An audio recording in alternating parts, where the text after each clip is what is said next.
Nandito po tayo sa Cabuyao, Laguna Hub. At nandito po si Nanay Florence. Hello, Nanay Florence. Hi. Ano pong karamdaman nyo, Nanay, nang pumunta ka dito?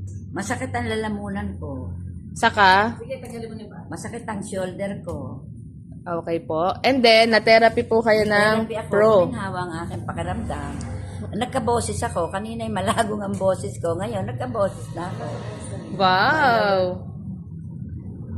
Ayan, ano po masasabi nyo, Nanay, sa iTera Care?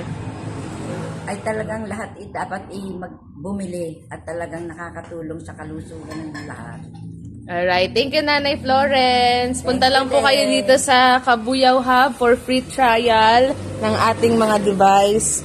Kasama po ang owner, si Ma'am Gloria Desamero.